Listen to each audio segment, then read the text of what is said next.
à toutes et à tous, je suis Aurore Maurice et comme chaque lundi, on fait une petite vidéo et d'ailleurs aujourd'hui, c'est une petite vidéo spéciale puisque je vous ai concocté les fêtes de Noël. C'est parti. Clap. Alors, sur la table, j'ai installé beaucoup de choses. De la vaisselle que tout le monde peut acheter, c'est de la porcelaine.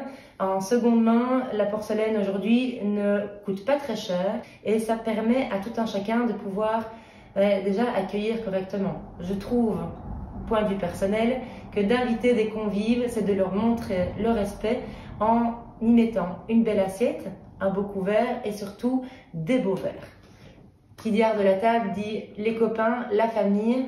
Eh bien aujourd'hui, moi j'ai sorti pour 4 personnes 4 assiettes et je vais vous montrer comment est-ce qu'on fait une table à la française ou à l'anglaise. Suivez-moi.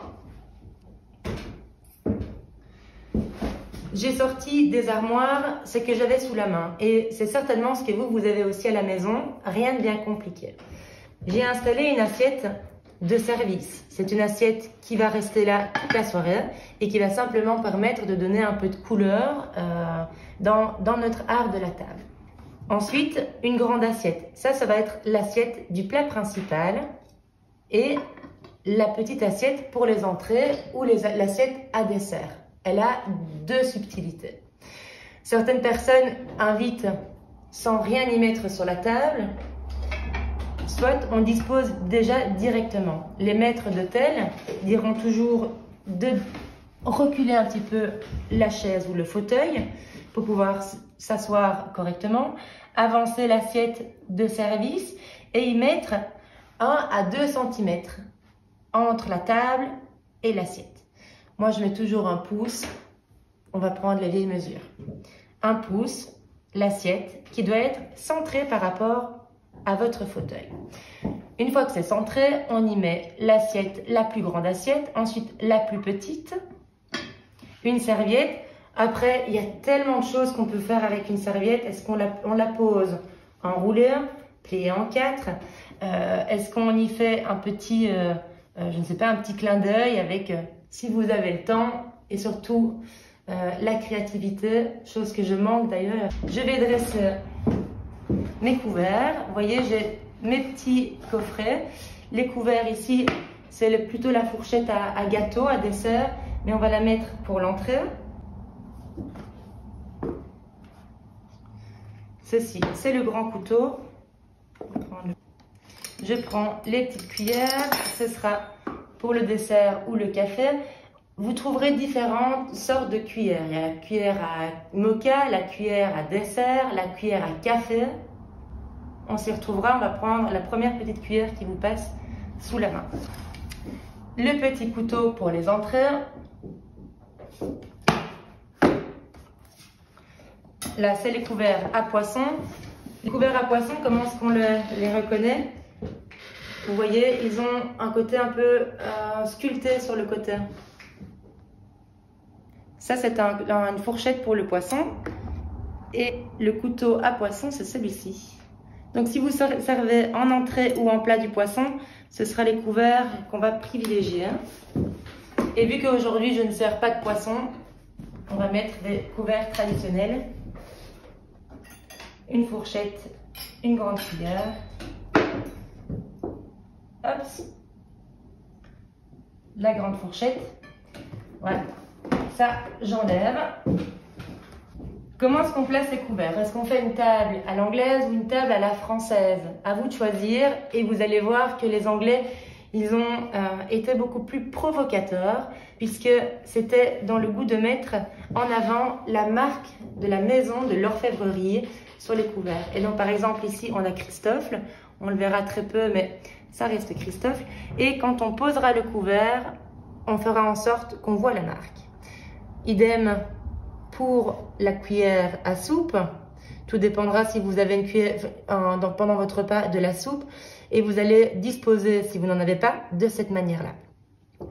Moi, aujourd'hui, je vais vous mettre un petit potage et dans la table à l'anglaise, toujours, on va continuer. On va retourner les couverts. Les dents doivent venir toucher la table.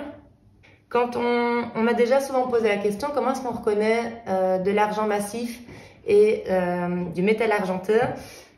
Vous pouvez faire le test, mais peut-être pas trop souvent parce que vous allez craquer votre cuillère. Mais le métal argenté est tellement dur, puisque c'est du métal, qu'il ne se pliera pas. L'argent est beaucoup plus malléable et donc elle va se plier toute seule. Les Anglais, pour en revenir à cette anecdote entre l'argent massif et le métal argenté, venaient faire plein de poinçons. Et plus il y avait de poinçons pour l'anglais, et plus c'était évidemment une grande maison d'orfèvrerie. Et eux, ils étaient vraiment dans l'exubérance et il fallait montrer. Ici, chez Christophe, effectivement, il y a des poinçons, mais c'est du métal argenté et pas de l'argent massif. Hop, mes couverts sont disposés plus ou moins correctement. Passons maintenant au verre. Chez les Anglais, on va jouer sur le linéaire. Donc, on va commencer par le verre le plus petit.